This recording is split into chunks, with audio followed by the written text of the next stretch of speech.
Hi, my name's Molly. Welcome to my bookish corner of the internet.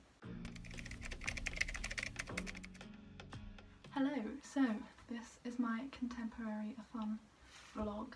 I thought I would introduce you to the vlog whilst I looked vaguely human before you see me in all of my potato glory. Not that there's anything wrong with looking like a potato at any given time, or an onion, but just to warn you that I won't look like this in, probably 10 or so seconds. So yeah, hi, enjoy the vlog. It's past midnight, so it is officially the Contemporary-A-Thon.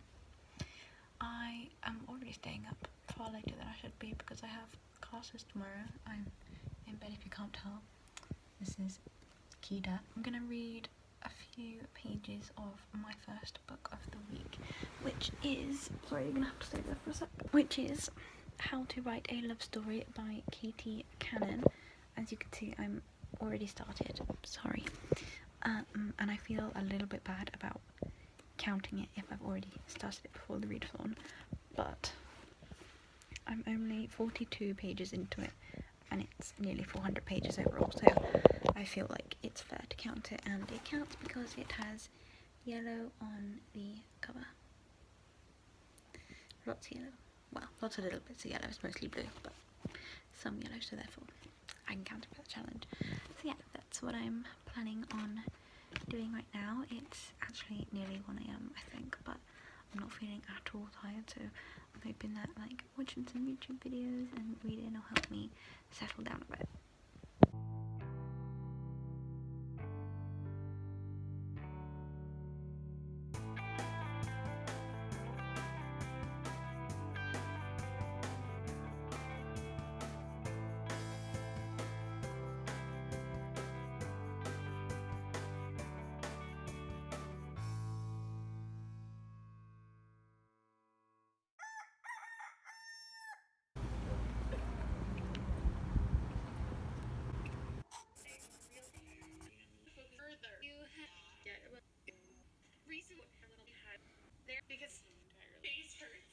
The first day of Contemporary-A-Thon is nearly over. I read quite late into the night because I couldn't sleep at all, and then I've read a lot walking to classes today, but then I've just been doing work for ages and I wrote some pretty notes. Oh, yeah. And I spent far too long on this. Oh god, sorry. I spent far too long on this one title because that's kind of bitch I am. So I write really messy notes in class and I write them up when I get home. I'm so sorry, you can hear literally everyone outside my window. Please leave. Even the noise curfew, please leave. Anyway, so I'm gonna read for a bit now, I think, because I'm still not tired. Well, I'm tired, but I won't be able to sleep. Do you know what I mean? I know what I mean. So yeah, I'm excited to read for a little bit and hoping that it might make me sleepy.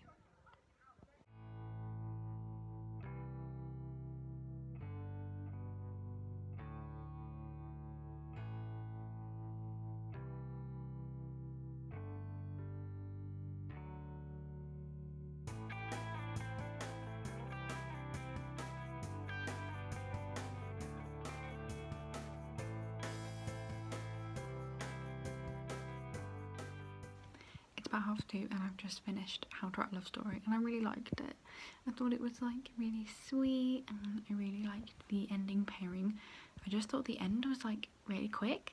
There was all this build time, it's suddenly and the kids happy ever after. And I was like, oh, even just a couple more pages of them talking about it would have been fine. So I think I'm probably gonna give it a 4. I really liked it and I think it could have been 4.5 or a 5, but the ending was just so sudden that I was like, oh, I guess the book's over then. So yeah, but I am really happy that I got to finish a book today. So I mean, it's technically the second day of the readathon now, but I essentially finished a book in a day, day and a half. So that's good going by my stakes, especially because I've been in such a bad reading slump lately and it feels nice to have this kind of motivation to read again. It is the second day of the Contemporary-A-Thon because it is Tuesday. I would normally, if I was going to class, I would normally like get up early and put some makeup on and like not look this gross, but because I'm sleeping so badly, so I still didn't fall asleep till like 5 AM. I can't be asked, so I literally give myself like 10 minutes to get ready and roll out of bed to get to class because that's easier because it means I get at least a little bit more sleep. So I'm gonna start the Princess and the Girl and walk to class. I'm home. Can you tell I got rained on? Because this is my fringe now. Oh well, I'll just look like a drama, it's fine. So I just went to some seminars, met some new people, got put into a project for a group presentation thing in March, which apparently I have to be put into a group for now, but whatever, they were nice. Ill group work though. I read a bit of The Princess and the Fangirl. I feel so fucking dumb, by the way. I was suddenly reading it and I suddenly realised it's retelling of The Prince and the Pauper. Duh. But of course it is. And one of the characters, one of the main characters has two mums, which is cool because I just finished How to Write a Love Story, and the main character's best friend had two dads. So it's cool to see that queer parenthood representation happening. I'm hoping there is a female-female romance in this apart from that, because for some reason I think there is, and I don't know why I think there is, because obviously these two are the people that look alike, and I don't think it's between them. I think it's these potentially the two love interests. I don't know. I didn't read very much. I only read like walking to class and walking back. So I read about 27 pages. I had a break between my first seminar and my second seminar, and I was trying to read, and this girl, who was lovely, but like I'm really tired and I've hardly slept, so I was just trying to read to like clear my brain before the next seminar, and she was like, oh, what are you reading? And like just kept asking me about it, and I was like, nothing now. Which is a pet peeve I shouldn't have, because she was just trying to be friendly and nice, and I'm just a moody git, but there you go. I'm gonna do some laundry. How exciting today. And I need to go to the local shop because I told my friend I would make her dinner tonight because she is in lectures and from 3 PM till 6 PM. So I told her I'd have tea waiting for her when she got out. So I'm going to make her some mac and cheese, but I need to go buy some mustard because I put mustard and garlic in mac and cheese. Tip if you don't know that. It's a good thing.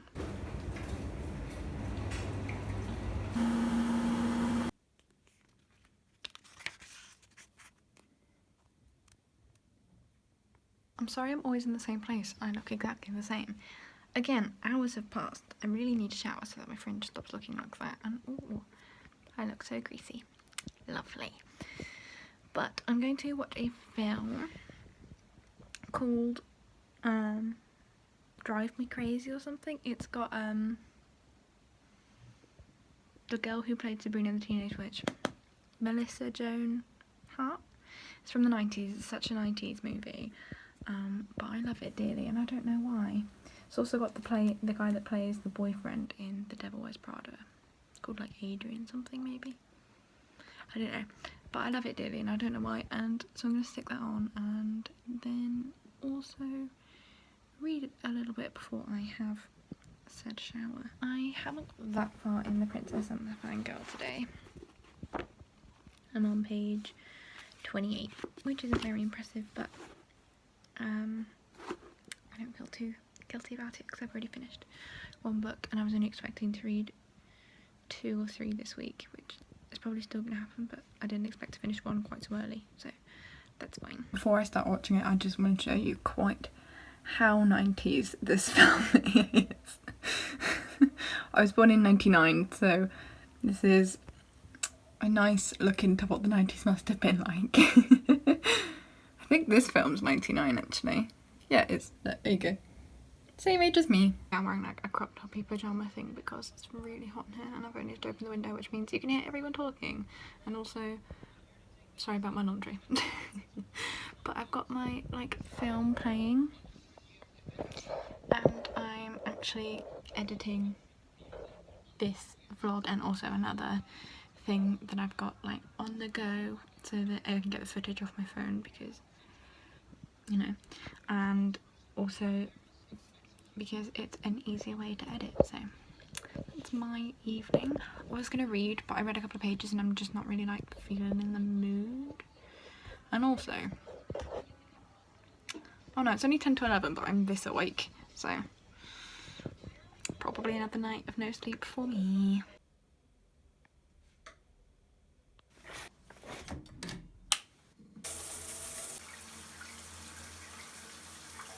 Hello, good morning, but it's not morning, it's complete evening, and I just haven't updated it all day, and I currently look like this because I look like a prune, because I just spent like 2 hours sat on my shower floor while the shower was running. I was like, I'm the sort of person that like takes 2-hour baths, and obviously I don't have a bath here, and it makes me really, really sad, so I just sat on my shower floor and let the shower run. Like, this is the same.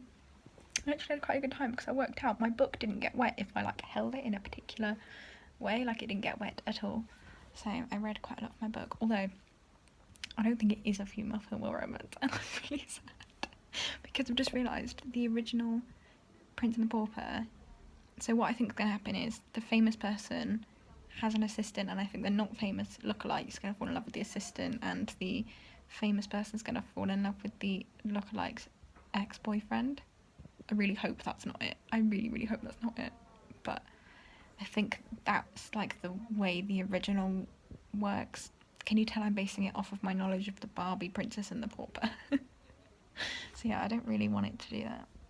I got hyped. But the brother is gay and the parents are gay, so there's a little bit, but I wanted a main character. I don't know why, I was just in the mood for some queer shit.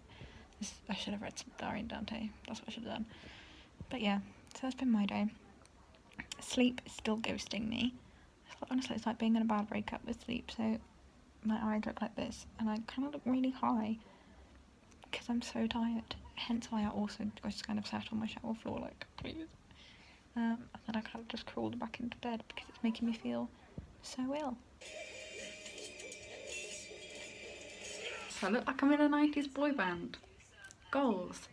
So it's quite late on Thursday evening, but I just wanted to update you that I'm about halfway through this. I'm on page 151, which I think is only about 300 pages, so yeah, about halfway.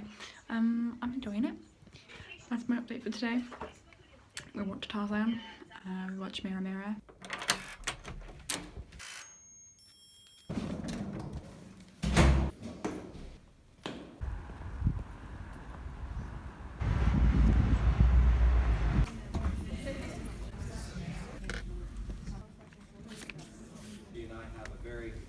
Best approaches for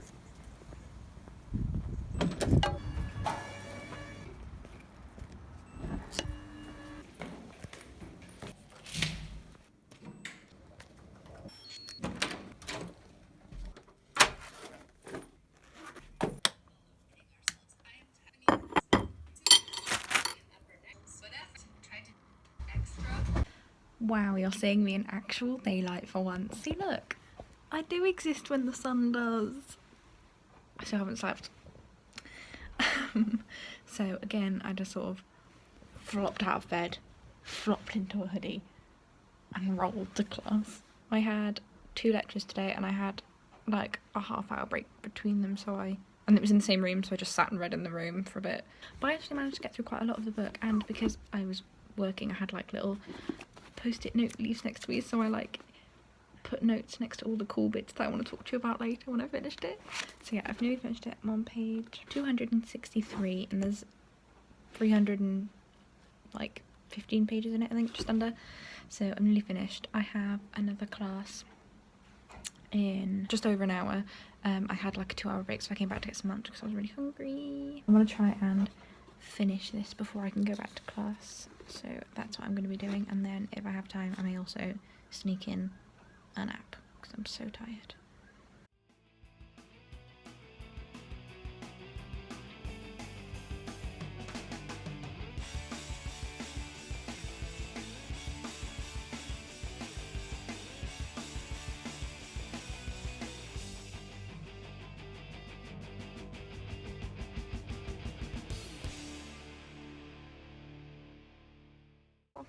I'm so happy. Yes. Ashley Boston did it again. I finished it. I'm happy. I feel like a little happy bean. I'm all warm and fuzzy. If you don't know, this is a kind of sequel, but you could probably read this one without reading the first one, to Geekerella, which is a set at a con fandom retelling of Cinderella, and this is in the same universe, and it's a retelling of The Prince and the Pauper. It was really cool to be able to see Elle and Darian again from Geekerella, and I forgot how much I loved them. So I was reading it and I was like, oh my god, there's Elle! And it was really cool to see Sage again, who's in the first one, and her girlfriend, who's Elle's stepsister, and that little wiener dog. Oh, adorable. Hurt me. And it did end up being a female romance, so I really enjoyed it. It was really cool. It was, the thing I kept thinking was, I think when I finished Geekerella, I think the first thing I said was that it was exactly like a love letter to fandom culture, and if that was a love letter, this is a book that was almost a bit darker and like discussed the other side of the coin, and I thought that was really clever. Like, it discussed the more toxic side of fandom culture and where that can put people, and where like putting people on pedestals, like what that can do to them and to you. And I don't know, I just thought it was really interesting. So let's flick through my post-it notes together, shall we? The girl who falls in love with the girl is called Jess, and she's like, oh, notification, she's like one of the big actresses in it, and she really reminded me of Kristen Stewart, like the way Ashley Boston dealt with her career, and like starring in this franchise and having to deal with and explore sexuality in a very confined way because of that. And yeah, and literally this note says Kristen Stewart, because I was like, interesting. Yeah, I thought that was like a little nod to Kristen Stewart there, even if not on purpose. There was like definite parallels. So this book discussed like the toxic side of fandom culture, and how fandom culture and cancel culture can really play into each other and be potentially quite dangerous, because, you know, it's a fandom can get a hashtag going on Twitter, and that could destroy that person's career. Do you know what I mean? And it actually really looked at that, compared to the first book, which looked at the power of a fandom in a positive way. This book also considered that like a lot, but it also considered it in a bad way. And it started the same as Geekerella for me. Like, the first bit of the book is like quite superficial, and like, you know, it's just like a cool little fandom book with some geeky references that if you're a geek you'll get, and you'll go ha ha. But I don't know, it just ended up being a lot more than that. Sorry, I probably sound like such a wanker. And here she talks about being a woman in Hollywood, and what that means, and how that means that people then feel they have the right to comment on her and her body. And then she talks about being a woman in sci-fi and fantasy particularly, and it was something I'd never thought about before, but thinking about it, like, women in fantasy get all kinds of sexualized, especially if it's a reboot or something, if you think about comics. And then she's like, and I'm white, so I'm white and straight passing, actresses of colour get mobbed for merely existing. And I just thought that was like a really cool thing to write in. But I don't know, it was an odd book that I didn't expect to make me think like it did. It talks about social media and like trolling. Do you know, I don't think I've ever said that word out loud before. But social media and its place in fandom culture, and the fact that that's like a brilliant thing. So this girl wants to save her favourite character, so she gets 50,000 signatures on this petition. So it looks at the like greatness of social media within fandom, but then it also looks at how it can really damage different stars, and how people feel like they have a right to comment on someone when they don't really.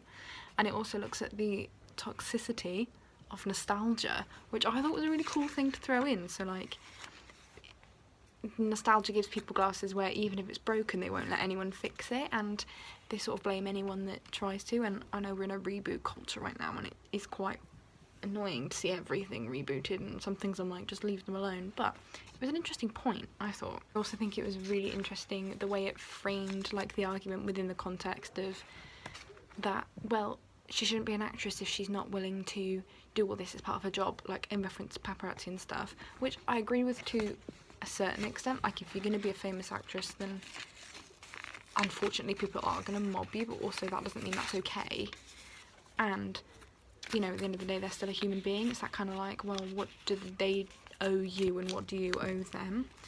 And I just, yeah, I thought it was just a really cool look at stuff, and it was so cute, and the ending was adorable, and it's a cute fluffy YA that I think I looked into too deeply, but I just thought it was really interesting, and it was adorable. Also, I just thought of another point in that, like, the book looked at women supporting women and how, and like, to start with the two main characters, like one of them was like, oh, she wears makeup, like, for fuck's sake, and then she changed her mind, and then the other one was like, oh, why does she like all this fandom shit? It's really nerdy and geeky, and it was like they just learned, and oh, it's made me very happy. I'm gonna try and have a quick nap because I have like half an hour and it'll only take me 10 minutes to walk there. So yay! Second book completed. Woot! I've put you on my bookshelf because I thought that you might like to help me choose my next book. I say help, I mean just watch me deliberate slowly. So, the challenges I haven't hit yet are... Okay, so I've definitely read a 2019 release. How to Write a Love Story had yellow on the cover. Prince and Fangirl was diverse, not outside of my own experience, but diverse. Had an illustrated cover, was not dark. Okay, I haven't hit dark and hard hitting, like I put it on the sand. Haven't hit plants, and I haven't read one that's beloved by a member of the book community, which I highly doubt that one's going to happen anyway. So, we have my slightly battered copy of Ari and Dante, and we have, don't fall, A Girl Called Shameless. Okay, so this one is, I could count as a beloved book because it's beloved by almost every booktuber, and could count as dark, not dark, hard-hitting, potentially. This could also count as hard-hitting and has plants on the cover. Which one do I feel like? There's only 2 days of the readathon left. There's no way I'll finish both, I don't think, because they're about 350 pages. This one's about 350 pages. Okay, I think this one is more likely to fit the hard-hitting category. Oh, I don't know though. And this one, Ari and Dante, fits diverse, not only because it's LGBT, but because it's Latinx, Latino, Latina. I don't know. One of those words. But then this one literally says like, funny, thought-provoking feminism. I've just had a girl main character.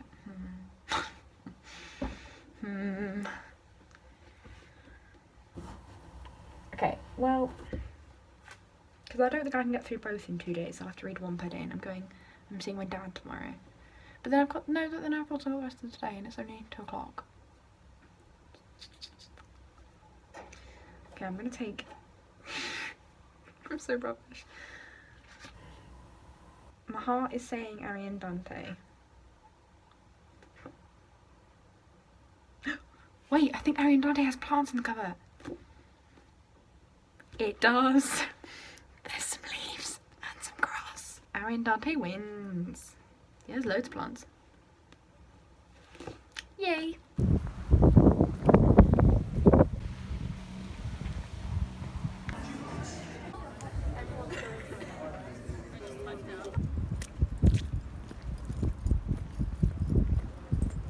I'm back. I look like this because it is again raining because I live in England and that's kind of what it does here. I've read 75 pages of Ari and Dante. I forgot how much of a soft bean Ari is. Oh my god. It's nice because obviously I've read it before. I can like kind of read some bits a bit faster because, and then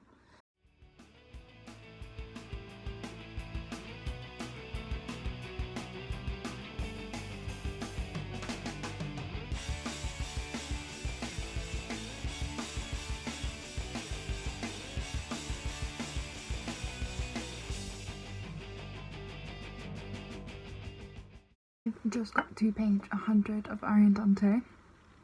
I think, I can't remember the last time I read it, because I've read it more than once. I know I originally read it when I was about 14, but I don't think I've read it in a while because I've either forgotten more than I thought I had, or I understand a lot more of it now. I think it's probably the latter. For some reason I didn't know it was set in the 80s. I don't know whether I've forgotten that or if I never knew that, but it's very obvious that it's set in the 80s because it literally gives you the year. So I'm hoping I've just forgotten that, not that I just missed that. The way Ari's talking about how he feels and why he feels that way, and like that makes a lot more sense to me now. And like, obviously I'm not American, which you can hear. I've never been to America, and him talking about his identity as a Mexican American is very interesting now because of everything that's going on. Because I read this in a pre-Trump world, and we are unfortunately no longer in a pre-Trump world. So I don't know. I just think it's interesting. Yeah, I think just because I'm even just a couple of years older, I guess I just understand some things about the world now. And I know more about what's going on over there, which I probably wouldn't have known. Like, I loved this book, but I think I can understand more of its context now. Maybe. We'll see. But I'm going to stop for a bit. I'm surprised I've read that much already. I forgot this book's quite a quick book to go through. I think it's because of the way the pages are spaced and the chapters and stuff. I don't know. It'd be really cool if I could finish it today, but I don't think I will. But I would love to. But I'm going to stop for a bit because it won't take me very long, but I'm just going to edit this vlog a little bit more. I've already done some. I've been doing it like at the end of most days or like midday of the next day. And I've actually been really enjoying it. Is that sad? I've been having like the time of my life editing it. It's really fun. So I'm just going to do that for a bit and tell you what, we'll be really meta and we'll put in a time lapse of me editing the vlog. And that'll be like, whoa, I'm watching the vlog as she's editing the vlog. Because that always makes me laugh in videos, so we'll have a little chuckle together.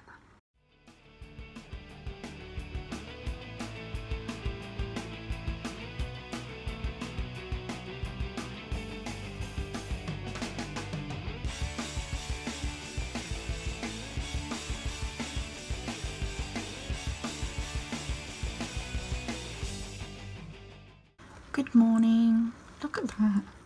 Actual daylight again. There's this light on. Because in autumn in England is a dark place. I can't find my hairbrush, which is concerning considering my hair currently looks like this. So, yay me. But I'm going out to meet my father because he's in the city where my uni is for the day. So, I'm going to go see him. Yeah, I will see you when I look less like this.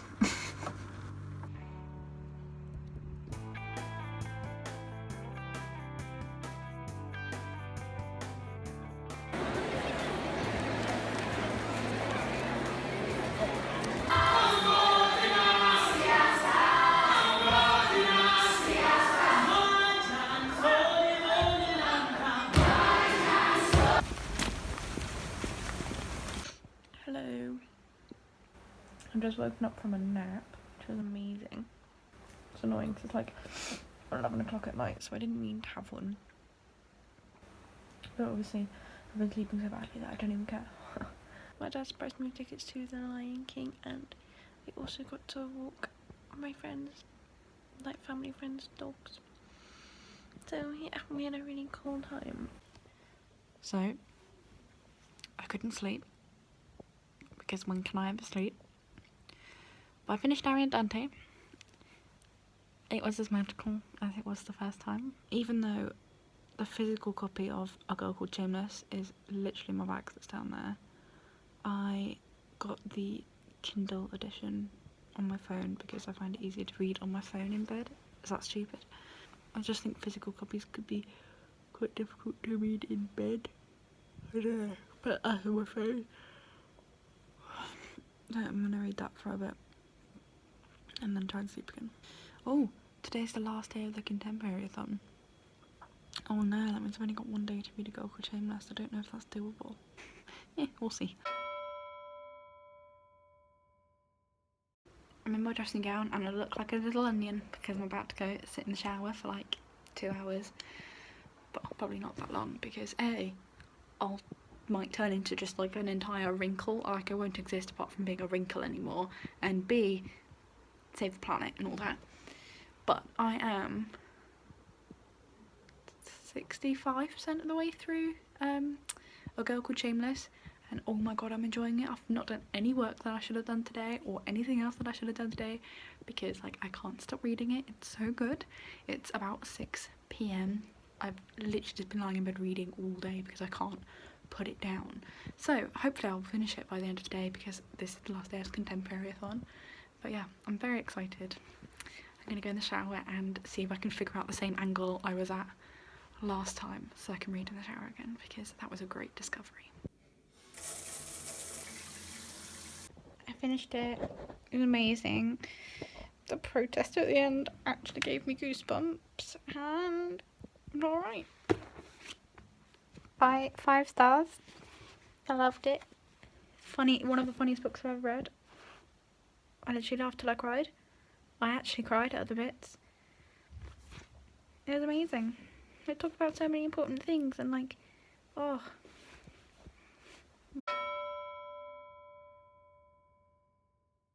I had a really great reading week.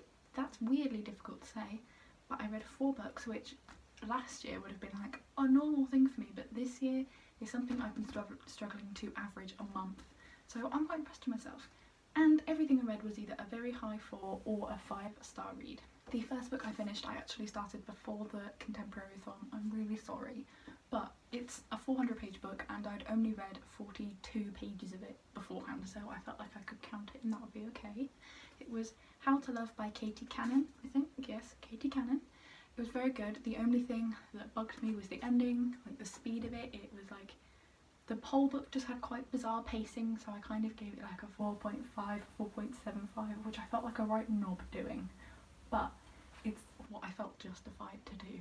So highly recommend, but be aware of the pacing because it bothered me intensely if it bothered anyone else. The second book I finished was The Princess and the Fangirl. This is set in the same universe as Geekerella, which, there you go, is here. This would be Geekerella.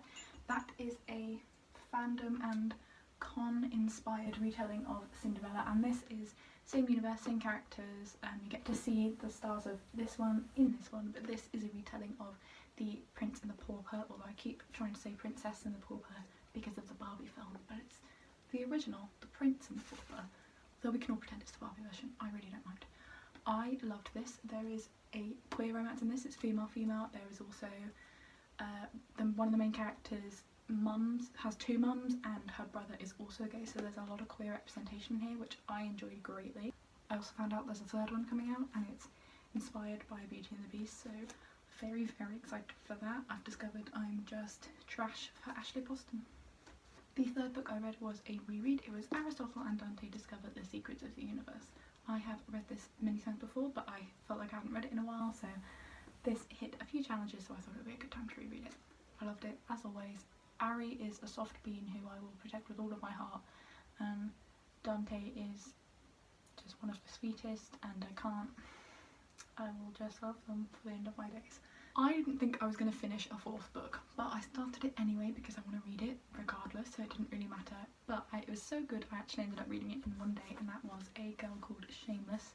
You have just seen me read this, but it was really good. One of the funniest books I've ever read in my life, and some of the stuff it dealt with, it's the same with the first one. Like, I forget that it deals with such difficult stuff. Like, this book is about them battling to make revenge porn illegal in their state, and it was just really good. But I forget that it's so hard-hitting in a way. I forget that it's so serious what it's about because it's written in such a funny way. But I don't know, it's just really good. I highly recommend this one, but obviously read the first one first. It's a continuation. I hope you enjoyed this reading vlog. It was my first reading vlog ever and probably my most successful readathon ever, so I had a really good time. I also really enjoyed editing this vlog. Is that sad? I don't know, but I did have a very good time. If you did like this video, please click the like button because that kind of makes sense. If you would like to see more of my lovely face, then please subscribe, and I will hopefully see you again very soon. Bye!